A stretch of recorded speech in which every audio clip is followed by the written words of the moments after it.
Professor Gary Habermas is the Distinguished Research Professor and Chair of the Philosophy and Theology Department at Liberty University in Virginia.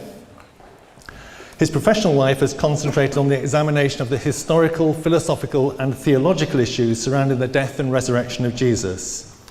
However, his earlier years were ones of deep searching for religious or non-religious belief system that he could know to be true. Now for me, with his background of serious skepticism and inquiry alongside some of his later pastoral work, Professor Habermas, it seemed, was well placed to write about issues of doubt. And I would recommend his book, The Thomas Factor, Using Your Doubts to Draw Closer to God. You can find this as well as other resources from Professor Habermas on Be Thinking, and it really is worth the read. Professor Habermas's studies have included philosophical theology and world religions, with his doctorate being a historical study of the resurrection of Jesus. He's the author of at least 36 books and over 60 book chapters or articles, most of which deal with his key topic of the resurrection. It's a pleasure, therefore, to welcome him to our conference today to speak to us on the resurrection evidence that changed a generation of scholars. Please welcome with me Professor Gary Habermas.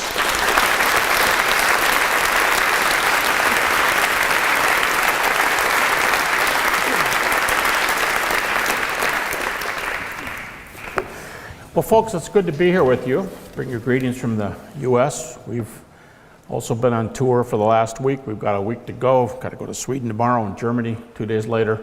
So, I may be looking at you, but I may not be seeing you. Let me dig right in. I'm going to, if you're taking a Bible and you want to follow along, I am taking two texts today, 1 Corinthians chapter 15, and the end of Galatians 1, the beginning of Galatians 2. And I'm going to argue from the text the way critical scholars argue from the text. Let me explain that for just a moment. If you take the position that the Bible is the Word of God in some form or another, I assume you think that Jesus was raised from the dead. If you think the Bible is not the Word of God, but somehow more or less it's sort of trustworthy, there's some good data there, I'd say you may still get to a resurrection, depends on what you want to say or not say. But a lot of people think that they can disavow the resurrection by taking another stance, which is to say the Bible is unreliable. On that sort of argumentation, the Bible may be like Homer, and you may look at the Iliad or the Odyssey and say, wow, not much here in history, but let's talk about a Trojan horse. Is there a city named Troy, and so on. But you might think, as a non-reliable book, we're just going to cut out the resurrection. I think most people who think the Bible's unreliable probably do not believe in a resurrection. But in contemporary theology, I've couched the title of this lecture in terms of some changes that have taken place in recent research during the last, say, 40 to 50 years. And scholarship, now I'm talking about critical scholars, people who have terminal degrees, doctor's degrees, hopefully peer-reviewed publications, hold positions of authority in a relevant field. Might be history, might be philosophy, certain scientific fields, certainly Old and New Testament, things like that. People who are trained that way are going to come at this material entirely differently than a lot of the folks on the websites, popular websites in the West, where people blog and critique and often call themselves Bible scholars or historians or philosophers or something like that, but they don't seem to have the requisite characteristics. I'll always remember a famous critique of the resurrection. Well, it wasn't so famous, but a critique of the resurrection that was published some years ago. And this journal obviously thought that the writer was qualified to write. After all, he was an American diplomat to a South American country. Now, somebody might do that, and they may read, and they may be good, and they may be they may talk about this. But oftentimes, what I'm saying is there's a difference between someone who has reason, about whom we have reason to think that they are trained in the data, and some who don't. If you talk to a John Dominic Crossan, or a Bart Ehrman, or a Marcus Borg, you're going to get an entirely different picture than if you talk to somebody who says, Jesus probably never lived, we don't have any data in the New Testament, and so on. Today, critics will allow you to use portions of the New Testament. And this is one of the hardest things to get across to folks, because you'll start with the methodology and someone's going to say, but you're using the New Testament. Right. Okay, let me go on. No, but you're using the New Testament. And finally, you get the point that what they're saying is, if you're a critic, you can't use the New Testament. And the thought seems to go something like this. The New Testament is a prejudiced book, so it can't say anything truly, but I'm an atheist, so what I teach is neutral, and I don't have a perspective. It's like study philosophy, if you don't think you have a perspective. We all have perspectives. So, but Dom Crossan would never make that mistake. Bart Ehrman would never make that mistake. Read their books, and they're going to start the same way we're going to start today. We're going to talk about a couple texts that they are also willing to talk about. And if you don't bring up the text, they're going to bring up the text. Why? Well, I'm going to say a little bit about the Gospels today, but most of what I'm going to say is about the Apostle Paul. So more about this as I go, but I'm going to argue that you can use a critical approach to the New Testament and still come away believing the resurrection. In fact, from my studies that I've done in the last 40 years, I would argue that the majority of scholars today, writing in the field, specialists, no matter how far left or right they are, the majority of them think something happened to Jesus after his death. Something happened to him, not just to the disciples, i.e., an experience. Now, what that might be and what they might say, that's different. But let me give you an example when I was in graduate school, many, many years ago. In the mid-70s, if you found someone in a well-placed book with a good company and someone's got a good degree and so on, and if that person said Jesus was raised from the dead bodily and appeared bodily, guess what?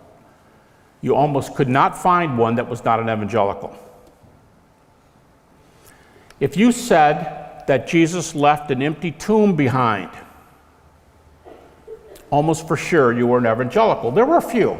There were a few exceptions in the 70s. You'd get a few more votes on that one. But the numbers, for all intent and purposes, were pretty low. Today, it's hard to get a head count, but to say that Jesus was raised bodily is a very common view today, maybe the majority view, and a lot of critics will grant, even if they deny the resurrection, they will say that the New Testament teaches bodily resurrection, which is not even what was said so often 50 years ago. How about the empty tomb?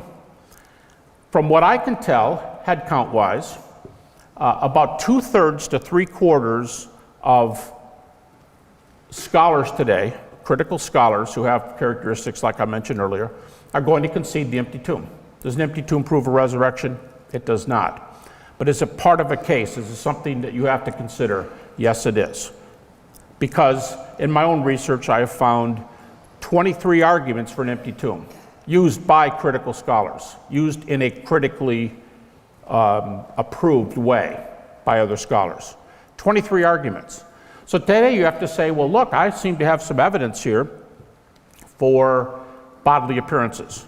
And I seem to have some evidence here, maybe a dozen or a dozen and a half, considerations in favor of the empty tomb. What about this? Well, times have changed. What's behind that? All right, let me stop right there and let me go to one other type of data that I'm going to have to be really, really brief about. In the late 19th century, we started seeing some research evolve in New Testament studies that really came to its own in the 20th century. Now, it kind of, I don't want to say went underground, but you hear less about it during the reigns of Karl Barth and Rudolf Bultmann. I say reigns, late in his life, late in his life, Karl Barth said, Rudolf Bultmann is king.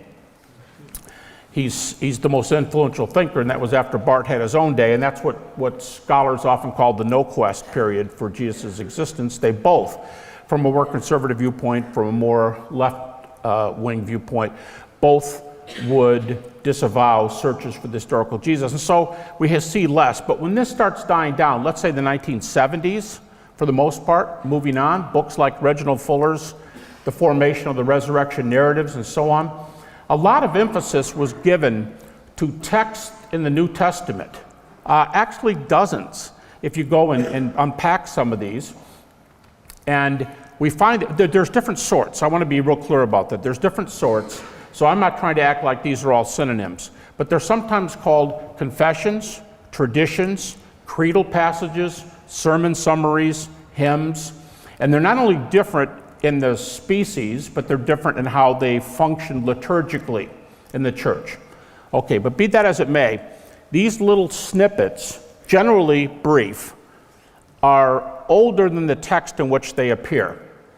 Now, evangelicals haven't done a lot with this until just a few decades ago, but most of us know something about Philippians chapter 2, and we say that that could very well be an early Christian hymn. You might hear that. Or you might hear that Romans 10:9, if you confess with your mouth that Jesus is Lord and believe in your heart that God's raised him from the dead. This is an early creedal statement, perhaps even a baptismal creed. Even Rudolf Bultmann thought that. Romans 1:3 and 4, Jesus showed himself to be Son of God, Lord and Messiah by virtue of his resurrection from the dead. Large agreement that this is an early creedal statement. In the book of 1 Corinthians, there are 3 texts actually that refer to creeds, 2 of them very well known. In 1 Corinthians chapter 11, Paul says, I delivered unto you that which I also received, how that Jesus Christ, the same night in which he was betrayed, took bread, and when he broke it, he gave thanks, saying, and I think you know that passage pretty well. One of the most discussed New Testament passages, without any question, is 1 Corinthians chapter 15. And in 1 Corinthians 15, Paul talks about the gospel. Now let me just say here before I jump in. Today, the considerate position of the most of the critical scholarly community is that the books that bear Paul's name in the New Testament, anywhere between 6 and 8 of them are authentic. Now by authentic, they mean written by Paul and are authoritative in some sense. Well, how is Paul authoritative? Well, for people that don't think in terms of inspiration, authoritative would mean written by a scholarly individual who was trained properly in the law, was somebody different before he came to Christ. He was a persecutor, he was a critic. He knows what he's talking about. You can see that he's a sharp mind. I still think the last time I was on this platform, it was with Tom Wright and Anthony Flew. And Tony Flew used to say, Paul is a first-rate philosopher.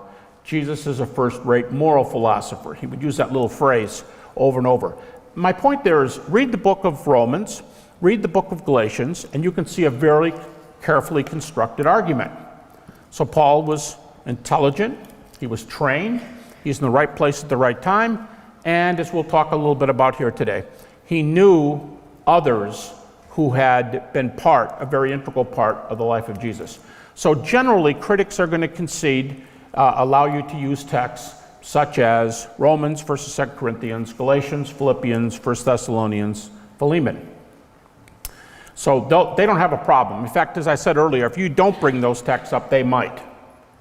Because it doesn't mean they think they're inspired or inerrant or something like that, the critics, but they do think they're authoritative in the sense of being by a person who knew what was going on, right place, right time, asking the right questions with a lot of the right data. All right, that's going to be my little introduction here.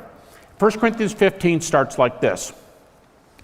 Paul says, when I first came to Corinth, he says, I gave you the gospel which I was preaching. And depending on how you respond, he said, whether you believed or believed in vain, he says that determines whether or not you're saved. Those first two verses. I gave you the gospel. How did you respond? Now here's a footnote, and I'd say, when Paul defines the gospel in his epistles, and also we have a number of texts in Acts that do this, oftentimes called little sermon summaries, tend to be Acts 1 through 5, 10, 13, 17, that in these texts we see a definition, minimal content for the gospel, minimal. A couple other things pop in other places, but here's the minimal content. Jesus' deity, indicated by titles, a lot of work being done on this today. Secondly, died, was raised. Now you could say, well, what about burial? Well, actually, Paul doesn't mention burial a whole lot of times. You could say, well, what about sin? You can put sin in there if you want to talk about, Paul says, 1 Corinthians 15:3. He starts giving a list of some of this data, and he says, died for our sins according to the Scriptures. He doesn't say that as much as he says simply, talks about Jesus being a person of being deity and dying and being raised from the dead. Okay, so just to start, that's minimal data. Now, if you ask the average Christian, how would you verify this material? How would you talk about a high Christology in the earliest church? How would you talk about death by crucifixion? How would you talk about a resurrection? Okay, from this point on, I'm going to start chalking off a timeline up here. So this is, see what you got up there. You got some words. I'm going to do a human PowerPoint with you today. We're going to mark this off, so just get used to seeing, I don't have as long as I usually walk here, but you can kind of imagine me going way out there. I'm going to call this ground zero, okay? It's approximately 30 AD, which it's amazing. Scholars don't answer very specifically. You have to look a long time to find a whole lot of answers on when did Jesus die. 30 AD, I think it's fair to say, is probably the most common date. 33, a few will say 33. I'm just going to say ground zero because we're talking about how far from this point are these data reported. Now remember, even in ancient historiography, we are interested in certain things like early eyewitness testimony. You might think of those as the two E's.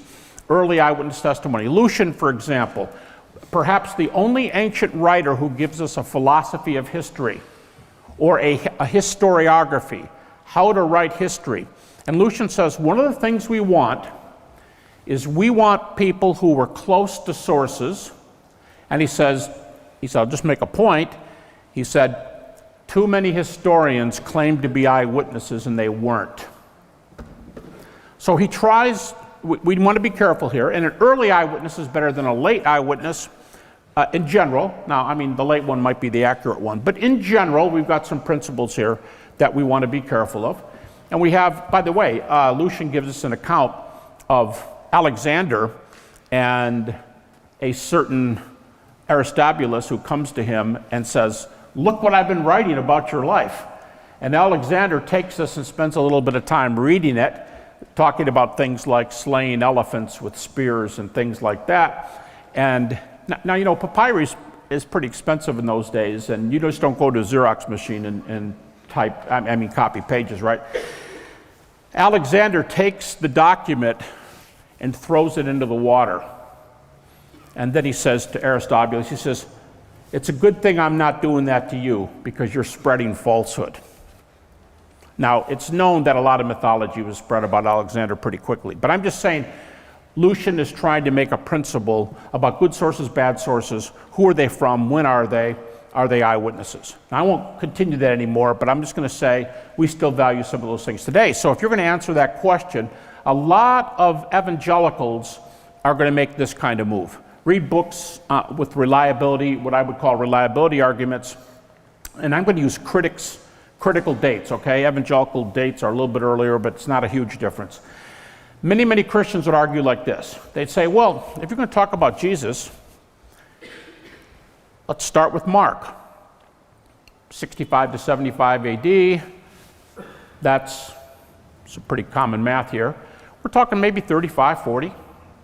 years after Jesus. Matthew at about 80. Luke at about 85. Acts just a little bit later here too. And John at about, let's say mid-90s. And you stop and you say, hey, look, this is only 65 years later. Good sources, right?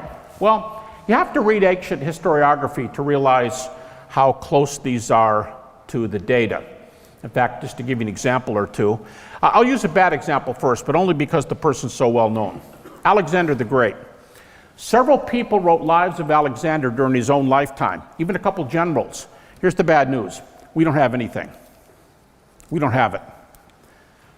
The approximately 5 accounts we have of Alexander are written between 300 and 450 years afterwards. So if this is ground zero and this is Alexander, we're going to be going way, way, way, way over there.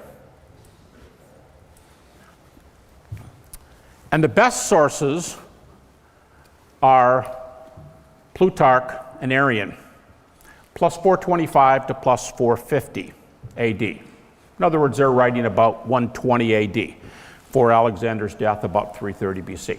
Okay, someone might say, yeah, not a really good example because we know a lot of mythology spread about Alexander pretty quickly, and there's a big gap there.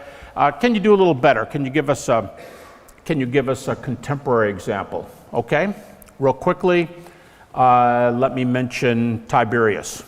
Tiberius Caesar dies just a few years after Jesus. We have 4 major sources for Tiberius, 4 major sources for Jesus, and you think, okay, that's a nice little parallel right there.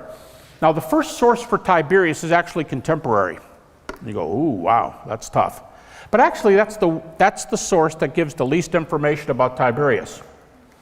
The best source for Tiberius is Tacitus at plus 80. So Tacitus is 15 years other side of John. Suetonius about the same time. Dio Cassius about 180 after ground zero for Tiberius is going to be very close to ground zero for Jesus, and Dio Cassius is plus 180. Now, some people are going to say, well, look, here's the problem.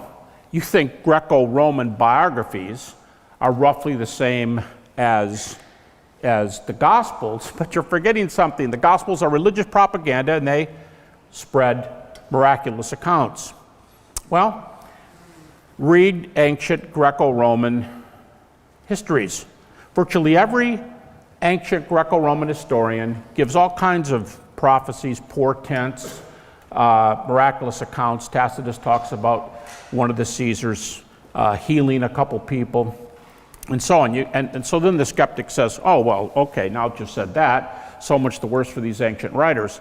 Now, we don't want to, you're not going to throw out ancient history, but you're going to have to be really, really careful. And I'm going to say, okay, we do need to be really, really careful, but I think we're going to try to be careful here about the resurrection of Jesus. So that doesn't rule things out. And in the last 20 years, due to the work of some scholars such as Richard Burridge, University of London, it's become very, very common to think of the Gospels now as Greco-Roman biographies.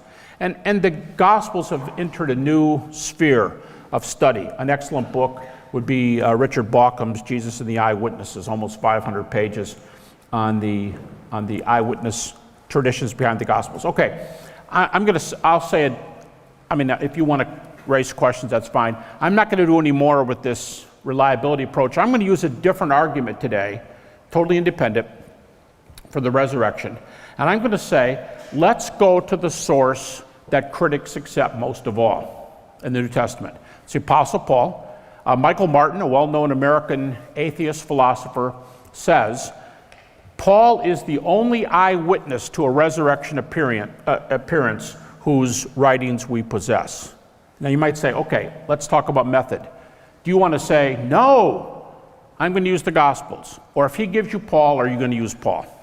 All right, maybe we say both and.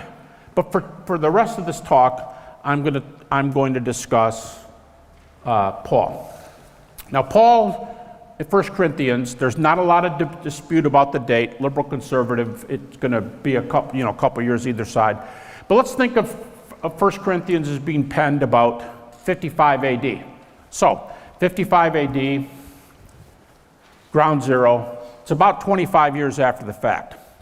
Interestingly, Paul says in verse 3, I gave you what I was given.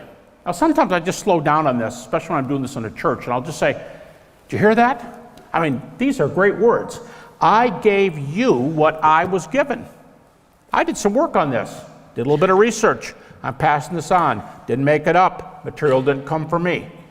In fact, some very, very skeptical scholars call this pre-Pauline material. Paul's passing it on, but if he were writing today, it would have to be footnoted to keep from being plagiarism. But in his book, he says, I gave you what I was given. He's telling you he's not the source. Paul wrote this 55 AD, but he said, this is what I gave you when I came to Corinth. Now, I won't be able to go into detail here, but some New Testament scholars say this is one of the best, most recognizable dates in the New Testament. When did Paul come to Corinth? 51 to 52 AD. So now Paul writes it plus 25. He taught them about plus 21.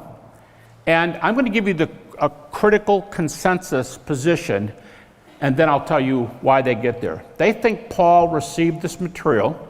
This is a consensus New Testament position, according to, say, Richard Bauckham, is that Paul received this material about 35 AD.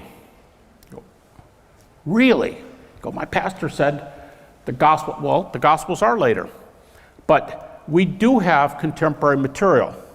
And this material, Paul says, he derived from the sources about plus 5. You say, Paul said that? How do you get that? Well, let's do the math. Remember, Paul's taken to be an honest, straightforward source. And here's how you get it. When did Paul meet Jesus? When did Paul have this experience on the road to Damascus? Here's another way to ask it. When does Acts 9 happen in contrast to Acts 1? Well, critics put Paul's conversion at about 1, 2, 3, something like that, years after the cross. Maybe 4, getting a little late now. But let's say an average is 2, 3 years after the cross, Paul meets Jesus. And then he says in Galatians chapter 1, verse 16, he says, I met Jesus. And then he said, I didn't go running up to Jerusalem to see these folks who were apostles before me. I went out to Arabia and I spent 3 years with the Lord. And then I went up to Jerusalem to see those who were apostles before me. So Paul does the math. Ground zero. 30-ish. He makes his trip to Damascus about plus 2, plus 3. He says 3 years later, he went to Jerusalem. We're talking plus 5, plus 6. And Paul says in Galatians chapter 1, he says, I spent 15 days in Jerusalem with Peter. He said the only apostles I saw were Peter and James, the brother of Jesus. C.H. Dodd, a New Testament scholar from Cambridge, last generation, said, very famous statement. He said, Paul spent 2 weeks with Peter and James, and it's safe to say that they did more than talk about the weather. What would you ask Peter and James if you got 15 days in Jerusalem at plus 5? I'll tell you my first question. I'll tell you what Jesus looked like to me, what my experience was like. I'll give you my testimony. It happens 3 times in the book of Acts. Paul says in 1 Corinthians 9:1, I'm not an apostle, have I not seen the Lord? 1 Corinthians 15:8, last of all, he appeared to me. I'll tell you about my experience if you tell me what you saw after Jesus died on the cross. I mean, after all, what's the book of Galatians about? I mean, you could almost summarize Galatians in a couple sentences, and you could say that Paul's theme is, it's the gospel, get it right, don't make it too small, don't make it too big, stay right there, don't expand it, you come by faith, don't try to perfect yourself by works. You got it? Okay, get it right. That's Galatians. Now, Pete's going to give you a 40-page outline, but I mean that's my shortened version of Galatians. So I mean, I'm just saying, I think it's foreign to Paul to go there and not talk about the gospel data. In fact, a few verses later, that's precisely what he tells us they were talking about in Galatians chapter 2, verse 2, and there's no break there in the original. Paul says, 14 years later, I went back to Jerusalem. Critics like Bart Ehrman, Helmut Kirster put this at about 48 AD. Paul goes back to Jerusalem at about plus 18. And he says in Galatians 2:2, I think one of the most interesting texts in all of Scripture. I like the King James rendering here. It's kind of interesting, although translations are pretty close, usually. It says, I went back to Jerusalem, and you find out he's meeting with the pillars, those who were apostles before me. And he says, I set before them the gospel I was preaching to see if I was running or had run in vain. To see if I was running or had run in vain. You go, Paul, dude, you took 18 years to get back to these guys just to make sure you're all on the same page regarding the gospel? And Paul would say, you know something? I can see you don't understand arguments real well. He said, let's do it again. You'll get it. He says, I met Jesus. Any problems with my source? I didn't think so. Okay. 3 verses later, I got it from Peter and James. Y'all have any issues? Good, that's smart. Okay, at plus 18, I saw Peter, James, the brother of Jesus, and John. You folks have driven, some of you, a long way to hear several people here this weekend. How far would you drive to hear Peter, James, the brother of Jesus, Paul, and John? Oh, yeah, Barnabas is there. Yeah, right, I'll get him after dinner. Talk to me, Paul. Talk to me, Peter. You know, this is a very special event. And Paul says, I set before them the gospel I was preaching to see if I was running or had run in vain. And 5 little words in English. He says, they added nothing to me. They added nothing to me. And in verses 9 and 10, we get this phrase, right hand of fellowship. When I was little, I thought we invented that in our German Baptist church. It's Galatians 2. Basically laid hands on Paul and Barnabas and said, you take the gospel to the Gentiles, Peter's going to take it to the Jews, and this is what we accept. And they said a few other things. You know, be sensitive about Jews in your town. Don't eat blood. Don't eat food with blood. Be careful to the poor. And Paul said he was very much interested in doing that himself. In fact, we see Paul going a great distance toward taking up offerings for the poor. But they added nothing to me. Now that's their comment about him. 1 Corinthians 15:11 is Paul's comment about them. After giving the appearances in 1 Corinthians 15:3-7, Paul says, last of all, he appeared to me, verse 8. And in verse 11, after talking about them, he says, I don't deserve to be called an apostle. I persecuted the church. In verse 11, he says, but you know what? Whether you get it from them or whether you get it from me, so we preach and so you believe. In other words, Jesus appeared to these folks. There are individual appearances to Peter and James. There's one to Paul appends his own. There's a group called all the apostles. There's the 12. Paul says, I don't care whether you get it from them or whether you get it from me. You're going to hear the same story about the appearances. Very next verse, he says, and if we preach that Jesus was raised, he says that 3 times in the next few verses. We preach, we talk, we witness. Who are the we? They're the apostles. And the appearances are what they talked about. Now this is pretty neat. This is when Paul got the material. Don't miss the point. This is when Paul got the material. If he got it from Peter and James, I'm going to out-skeptic the skeptics at this point, okay? Let's just say that Paul didn't get this early creedal material right here, although most scholars seem to be very willing to say that, as I'll tell you in just a moment. But let's just say he didn't get the creedal material right here. He at least got the data on which the creedal material was based. But most people don't agree. Don't argue that Paul received the creedal material right here. But my point is, this is when Paul heard it. Peter and James had it before Paul had it. Now, it is a creed or a tradition in 1 Corinthians, like many of these, and it reads as a standard, as a stylized text. Da da da da da da da da da da da da da. It's often thought there are 2 stanzas, but it takes a while to take a text that way, especially for an audience, as many historical Jesus scholars think today, that a lot of Jesus' hearers, very high percentage, maybe 80 or 90%, were illiterate.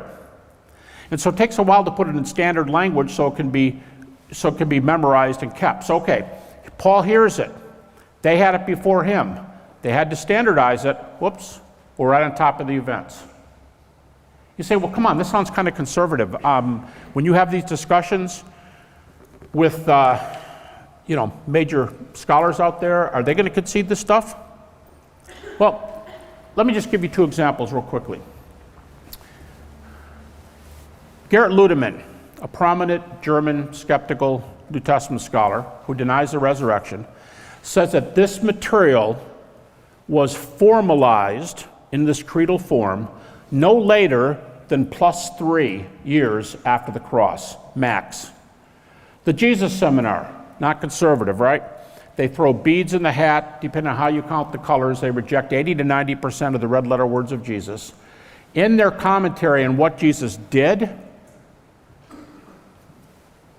this is pre-Pauline material that predates Paul's conversion. Here's Paul's conversion, here's the material. And get this, in their What Did Jesus Do book, red is yes, pink is probably, gray is probably not, black is no. What color is, am I not an apostle, have I not seen the Lord? And last of all, he appeared to me. It's red. Yes. Really? Jesus Seminar, yeah, red. Okay, what about that first statement of the creed? He appeared to Peter. Pink. And in the note they explain, the reason it's pink is because we get it from Paul.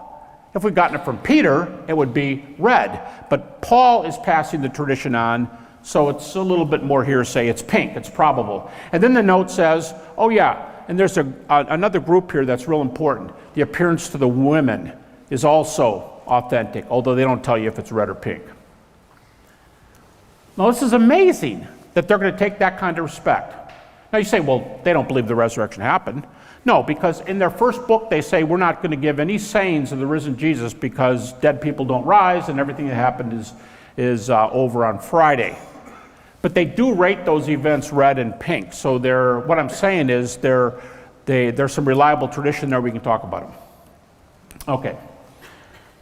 Let me bring this to a close. It's a very early date. We have data here we can use. Now, people are going to come up with naturalistic theories. We get 5 of them right in the New Testament. But they're going to say, well, yeah, I'll admit all this, but I don't know if the resurrection happened. What if? And the point is, I don't know. Bill, I don't know what you do when you debate with the resurrection, but I want my opponent to pick a theory. I want them to pick a naturalistic theory. And some of them will say to me, yeah, I'm not going to pick a naturalistic theory. Why not? Well, because I'm going to pick something, you're going to get me in a corner, and it's not going to be real a guy actually said that to me. You're going to get me in a corner, and I'm not going to like that very much. I go, wait a minute, whoa. I'll just tell you who I am. I'm a supernaturalist. I believe the resurrection. You're a naturalist, right? Yeah. You don't believe the resurrection? Nope. Then be a good naturalist and pick a theory. Okay, I'm not going to be able to work through this. Maybe we can during the Q&A, but my point is these are some of the data. Put the empty tomb in there if you like. It's not as admitted as widely as these other data I've been using. It's 2/3 to 3/4. All right, let me make a comment here and I'll be done. Paul ends the chapter, and the resurrection of Jesus isn't something that's just in a vacuum. He ends with verse 58. He's been saying in verses 12 through 20, he says, if this isn't true, this is vain, this is vain, this is vain, this is vain. And then he says in verse 19, if Christ has not been raised and we only have hope in this life, we are of all persons most miserable. Then in verse 20 he says, forget everything I said, flip-flop it, because Jesus has been raised from the dead, and he's the first fruits of those who sleep. He goes on and talks largely about the resurrection of the body, and he ends. In verse 58, he says, yeah, no, this stuff isn't vain. He says it's not in vain. And he says, hang in there. Be steadfast. Your labor in the Lord. He says, first of all, he says, be steadfast. Secondly, he says, your labor in the Lord is not in vain. Very next verse, 16:1, he's taken up an offering for poor believers. What he should be doing. I mean, what they ask him to do too.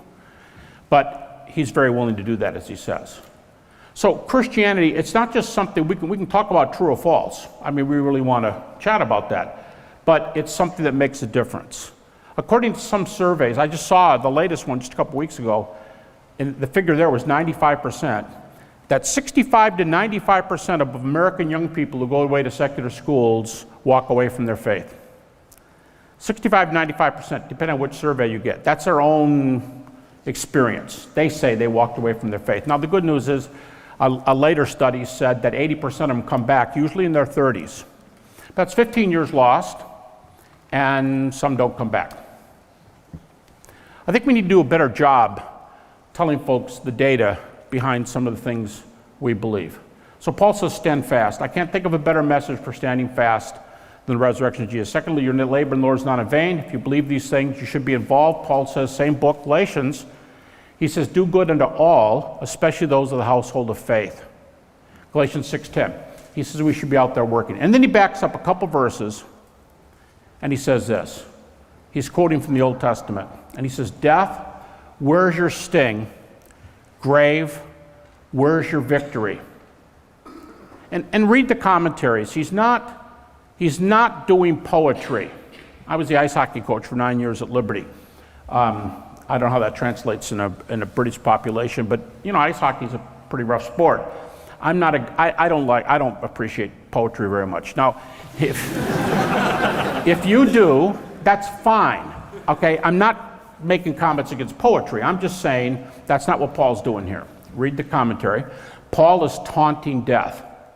Paul's saying that death has nothing on him. He's saying, death, forget it. You've lost. You've been defeated. Where's your sting? Now, Paul gives us a list of all the things he's gone through. He knows he's suffered. He's been shipwrecked. He's been beaten. He got 40 minus 1 lash. He was stoned and left for dead outside of Lystra. He knows people can oppose him. He knows things can happen. But he says, bottom line, he says, death has been defeated. That's the practicality of the message of the resurrection, because earlier I said, if our loved ones have died in Christ, there's no hope. And then he says, but they've died with hope, because death you lost. Where's your sting? Some of you know my story. You know my, Eileen is here. I was remarried, but my wife Debbie died in 1995 of stomach cancer. And I won't take that in any more detail except to say, it makes a lot of difference when it's somebody that you love and you're so close to. And let me end with Paul's words in 1 Thessalonians. He says, we mourn when our loved ones die. We mourn, but not as those without hope. Do you ever think about the difference between mourning with hope and mourning without hope? It only makes an eternity of difference. Mourning with hope, mourning without hope. All of that is because of the resurrection. The resurrection of Jesus is linked to the resurrection of believers more than any other doctrine in the New Testament, almost 20 times. John says we shall see him as he is, and we shall be like him. Paul says he will change our vile body to be like unto his glorious body. And he says we have our citizenship at heaven, Philippians chapter 3. Greatest message in the world, stand fast, get about your work, because our faith is well grounded.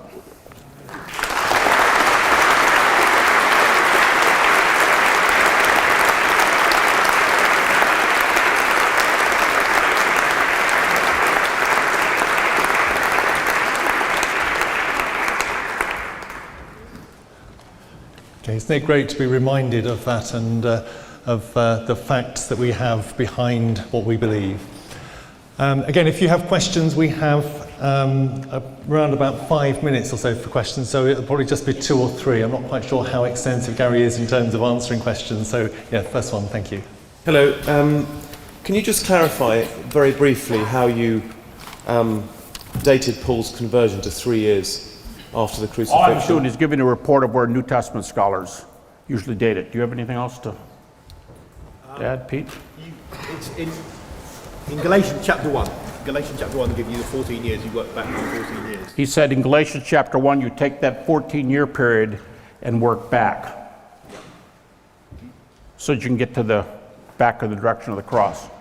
Does it strike you as strange that there don't seem to be any non-biblical sources for Paul, given that there's That a there are 3-year none? gap? There are biblical sources for No, Paul, non- but do you mean Gentile sources? Yeah, non-biblical sources for Paul.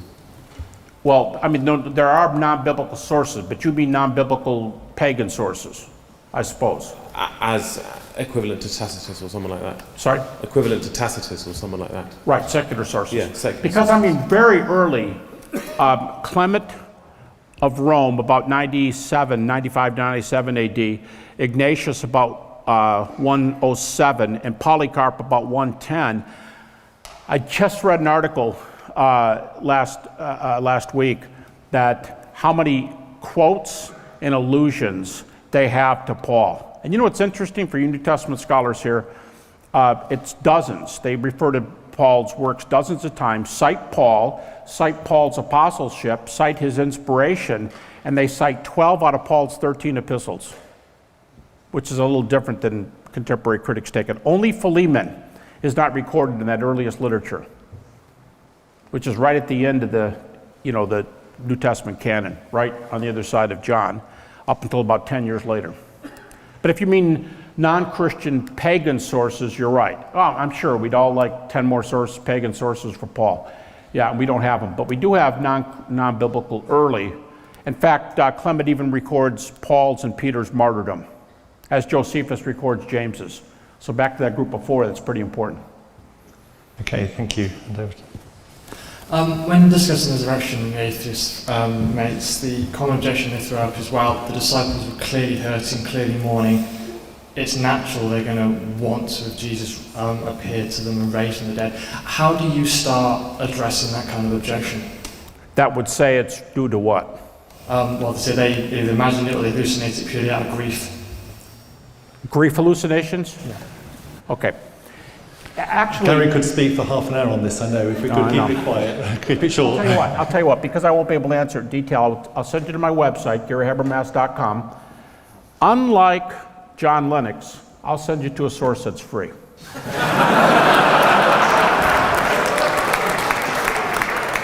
On my website, under the articles tab on the left, I have an article on hallucination. I have 19 responses to several sorts of hallucination. Grief hallucination is one of the most common ones. One of the ones I refer to. And it's very common today because Dom Crossan and others go there with the grief hallucination. The main thing I would say with hallucination, a general comment, hallucination is probably still the most popular naturalistic theory. And yet it is the naturalistic theory with the most number of refutations, has the most issues.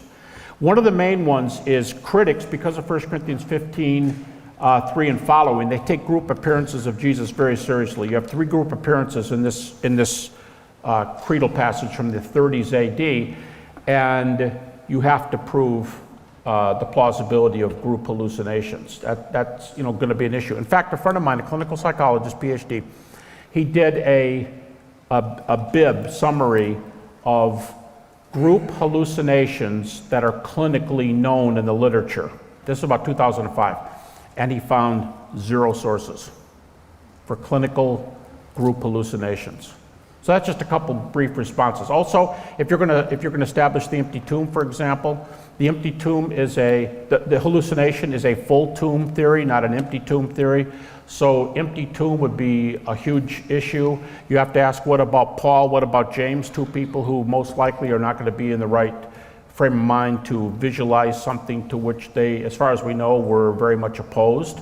So you have unsympathetic people seeing a glorious resurrection in the case of Paul, and 1 Corinthians 15:7 records James's. So there's 4 responses. Thank you. You're welcome. Okay, and just very briefly if we can, thank you. Hi Gary, thanks for such a warm lecture. I was going to ask you, we appreciate that what you've given today is very much from a historical skeptic point of view, and you can establish the resurrection kind of based on that. What do you do if people start getting interested in this and then start reading the gospel accounts for themselves and recognise the differences in the account. I know it's a red herring to the actual establishing of the historical resurrection, but can you maybe suggest any literature apart from Easter Enigma that kind of works? I know harmonisation is sometimes a bit of a swear word in the historical You mean the so-called apparent discrepancies in the gospel accounts? Yeah, can you recommend anything to dig into In fact, some of these issues are so common that when people try to show their discrepancies in the Gospels as a whole, they use the resurrection accounts. And in particular, the two most common ones, of course, are the women who go to the tomb and the number of angels. The women is probably the most common one. And to me, I know critics can have good questions. I know they can be very, very sincere. I've got a lot of friends who are critics and skeptics. And so I don't mean this like try reading the text. But there are a few times you'd like to say to them, just read the text like you'd read any other text. Because on the question of the women, here's how many women are said to go to the tomb. Matthew 2, Mark 3, Luke 3, John 1. Okay, so first of all, it's not 1, 18, 22, and 14. It's 2, 3, 3, 1 in the Gospels. But 3 of the 4 Gospels tell you there were other women there that they don't choose to name. John says we.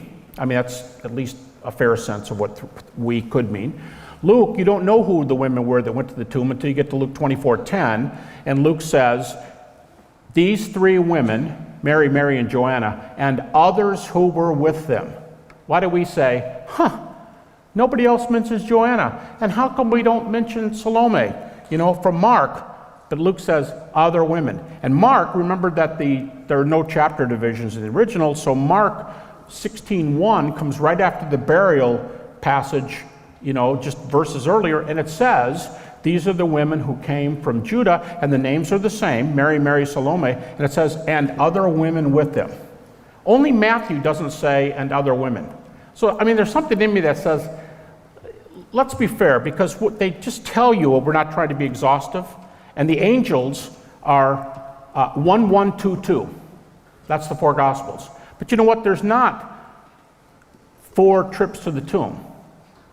You've got 1 in Matthew, 1 in Mark, you've got 2 in Luke when the disciples run back.